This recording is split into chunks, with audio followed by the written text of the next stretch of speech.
Lee always does such a beautiful job, doesn't he, in his presentation? Coming to America. You make Neil Diamond proud. He really does. And as we gather on this 4th of July weekend, the year of our Lord, 2017, we acknowledge that there is a power for good in the universe. And that our theme for the month is the evolution revolution. And as Dr. Clayton Beaver so beautifully read Neil Donald Walsh's piece on what is the evolution revolution, effecting social change through compassion, effecting social change through the love of oneness, acknowledging that this moves beyond color, race, creed, or sexual orientation. Our God is a God of oneness. This moves beyond religion. Joseph Campbell, who wrote The Power of Myth, said that the one thing that seems to really get in the way of spiritual experience is religion. Because what happens, the form becomes much more important than the essence of why people are there.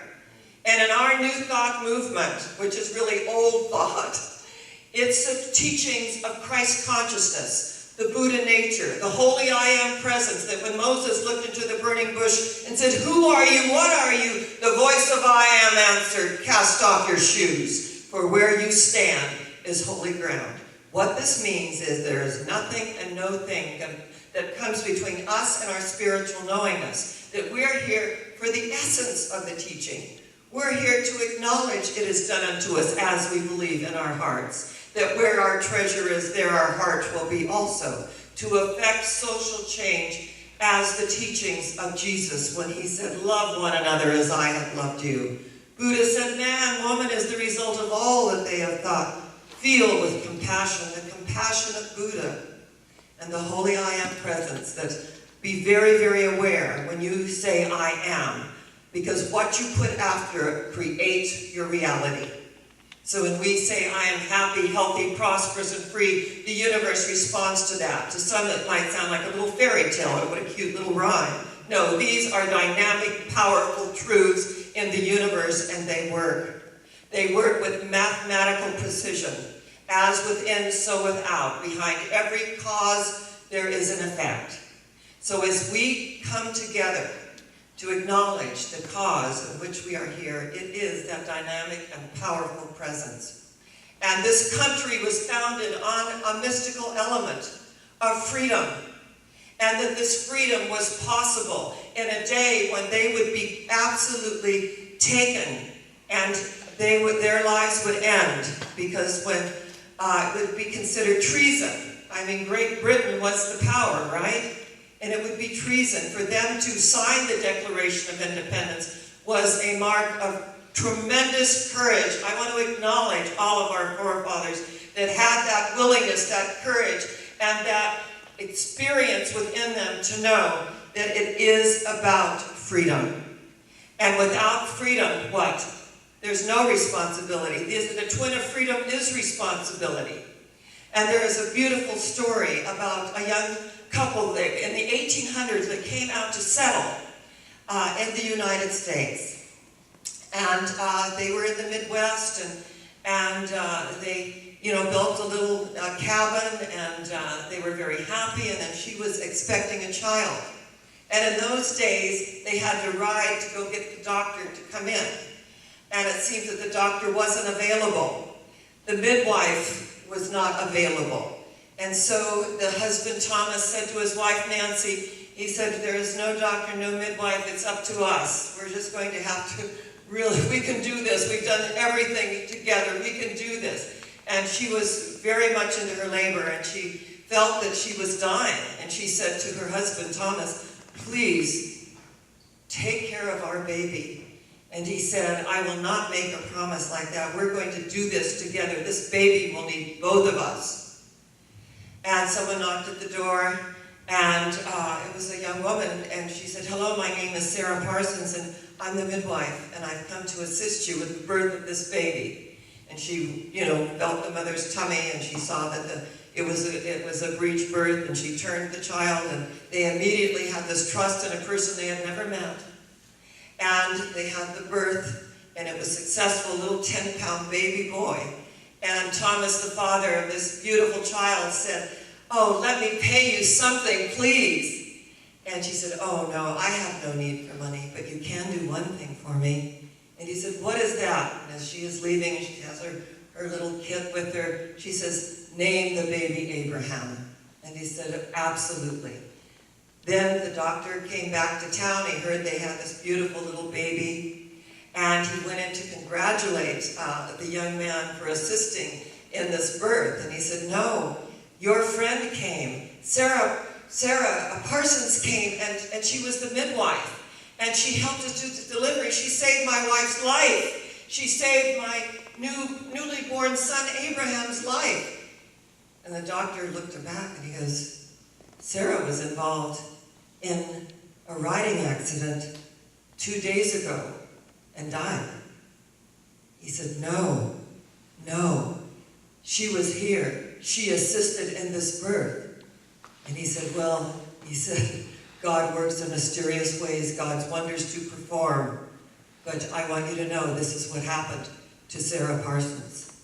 And their little boy Abraham went on to, everyone loved him, and he went on to make a tremendous difference and became the President of the United States, Abraham Lincoln, who effected emancipation, who acknowledged that we are all born equally. And in this legend, and this mystical energy of this legend, where an energy can come forward and be there at the door and assist in the birth of something so magnificent, and say, "This one thing you can do for me." Name him Abraham. And if we look at the amazing Abraham of biblical times, who was really the father of Christianity, Judaism, and the Muslims came out also of that energy of Abraham, that we are here to move past all those differences, to really grow through them. We gather to our what? Our similarities. We gather through like-mindedness. We grow through our differences. And when we really get an experience of that and acknowledge that there is a mystical pattern in the universe, and when people ask us, "Well, in New Thought, are you Christian?" And I said, "Yes, and even more. We take the mystical element out of Christianity. The teachings of Jesus that became the Christ, that element of love, that no matter what is going on, that we may not like the behavior, we may not agree with it, but there is a deep divine connection that links us as one." When Abraham Lincoln emancipated the slaves and said we are all created equal, he knew that like he knew that he knew that he knew. And when we know something, not even the gates of hell shall prevail against us, because we know that we know that we know. And as we come together in this amazing week, the evolution revolution is I resolve to evolve. I'm moving past what no longer serves. And at those moments when we give our power away to fear, fear knocked at the door. Faith answered, "Behold, no one was there. The light penetrates the darkness comprehendeth it not, and shadows flee away forever." That we walk outside and we can just experience the universe. We can look up into the stars, and it's amazing when we see those shooting stars, and we feel a part of the universe. When Charlie Brown and Linus were out stargazing, and Linus said, "If you look really hard, you'll see a shooting star." And Linus said, "Oh, very interesting. Oh, but I wouldn't want it to fall just on my account." Right? Well, the universe is unfolding as it should. And as it unfolds as it should, we get ourselves into that space of knowingness. And that when we are uncertain, to just sit and be with it. Dr. Ernest Holmes talked about argumentative treatment, where we acknowledge that I'm fearful, I acknowledge that I'm maybe experiencing lack, limitation, and scarcity. It doesn't feel good, right? And to just be with that. And then when we allow it to just move through us, there is a higher energy that comes into play. And that energy is the energy of Christ consciousness, the Buddha nature, the holy I Am presence. The evolution revolution is not a new religion. It's acknowledging that wherever anyone is, that we come together in a spirit of unity. It's not about one being right and the other wrong, is it? It's about our oneness, the golden thread. A friend of mine, and you know, it's interesting, in my early life, I used to be a Baptist because that was the only church in the area. And when we moved, when I was 12 years old, then I became a Catholic because that was the church that was there. And so I have this very rich background of biblical history, and whoever could memorize the most Bible verses got to go to camp. And my parents' priority wasn't really about sending their kids to camp, but I always wanted to go to camp. So whoever brought the most kids, whoever memorized the most verses, they got to go to camp. So every year I memorized it all. I would go out and get kids and, rope them in to go into Sunday school. And so I always won the trip to camp. It meant so much to me. It was Tahquitz Pines, right up, actually near Idlewild. And energetically, someone was telling me the story about they were at St. Peter's Gate, and they knocked on the door, and St. Peter said, "Come in, I'll give you a tour." And so he said, "Oh, on this side we have the Buddhists, and on this side we have the energy of the Muslims, and over here we have the Christians and all the various sects of Christianity," because no one could agree, right? And he goes, "Let's just tiptoe past this door." And they said, "Well, what's that door?" And they said, "They're the Baptists. They think they're the only ones here." Shh. Right? So having been a Baptist and recognizing that energy, that heaven is here and now, it's not a geographical location. And that I believe in parallel universes, and I believe in all the dimensions. And when we experience and we can see through the veil, and the veil is really very thin, and any of you who have ever lost anyone and had a visitation, you know intuitively that the veil is thin, and that we are communicating all the time. And as we take a stand on this revolution, and realize that just because it has the name revolution, that it's a revolution within us. It's revolutionizing the way we think. It's revolutionizing the way we feel. It's revolutionizing the way we have held ourselves in service. It's recognizing that as within, so without. And as we acknowledge that energy and that universe, and it's right where we are, then something begins to happen. And I call it the crack in the cosmic egg, because then new life begins to trickle forth. And the ways that we have done it. And there's going to Julian Paul Hernandez, who is a very vital part of the Evolution Revolution and their videography, and our videographer, said there's going to be, and Humanity's team, there's going to be this National Day of Global Oneness, where we will take a stand on our oneness, regardless of color, race, creed, or sexual orientation, and come to that place, may oneness prevail on earth. And that wherever I have gone in the universe, and on this planet, people are wonderful. And when Mother Teresa said, peace begins with a smile, it does. Because it doesn't matter what language we speak, it doesn't matter who we are, what color, peace begins with a smile. And when I was on the Nobel Peace Prize Commission, I was given a gift. And actually, it's a gift for the kitchen. And when you wet it, you can clean stuff up. And this was very, very intentional. And it says, change will not come if we wait for some other person or some other time. Nobel Peace Prize Center. And I got this, not to clean up the kitchen, but just to put on my refrigerator, that if it's going to be, it's up to me, right? If it's going to be, it's up to me. That each and every one of us is an energy unto ourselves. We are a universe unto ourselves. And through this cosmic consciousness and this arrival at peace that passes all understanding, it's the peace of God, or whatever we choose to call it. It doesn't matter what we call it. Yahweh, Father, Mother, Cause, Science, Sunset, it doesn't matter. What matters is to acknowledge that the ground of being is one.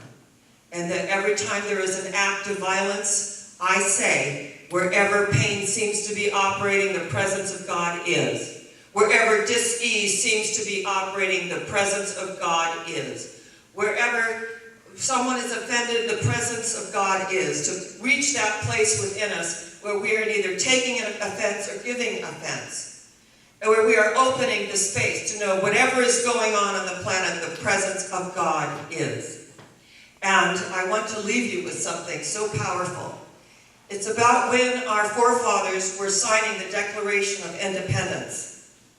And there was a gentleman that was really not part of our forefathers, and he was there in observance. And they were waffling back and forth. Should I sign it? Should I not sign it? This means death to me and my family. Should I really sign it? And they were all waffling back and forth because this was a courageous act. Their lives depended on this. And this man stood up and he said, I beckon each and every one of you to sign this parchment. This is the parchment of freedom. This is the Bible of the future. Sign this parchment. Though my hand were paralyzed and I had no strength, I would sign this parchment. You have it within your power to change the course of history and humanity as we know it. Sign this parchment. And he went on in his rhetoric and uplifted them. And then he just kind of fell back exhausted, and they all, through his eloquence, came and they signed the Declaration of Independence. And after they signed it, they turned to thank him. And he was gone. And somehow, through locked doors and guarded doors, he appeared. The angel of the presence carries healing in her wings. She may look like a midwife to deliver one of the most powerful presidents of the United States that could really be who he was and emancipate the slaves, because each and every one of us is a slave to our beliefs if we are not receiving that energy of light and love, truth, beauty, and wisdom. To emancipate ourselves, to recognize from whence we cometh and whither we goeth. It's about that one moving and going before us to prepare the way with ease and grace. It's about that acknowledgement that we are so blessed to live in this country. Are there things that need improvement? Of course. Are there things that need changing? Of course. We are the change we want to see in the world. When we become that change, when we begin to open to that change, that's where the miraculous rushes in and looks like the midwife at the door coming to deliver. That looks like the energy of this mysterious presence, this man that said, sign that parchment. This is the Bible of freedom. This is the essence of humanity. Sign that parchment. Today, symbolically, each and every one of us is part of the evolution revolution. We are signing the parchment again.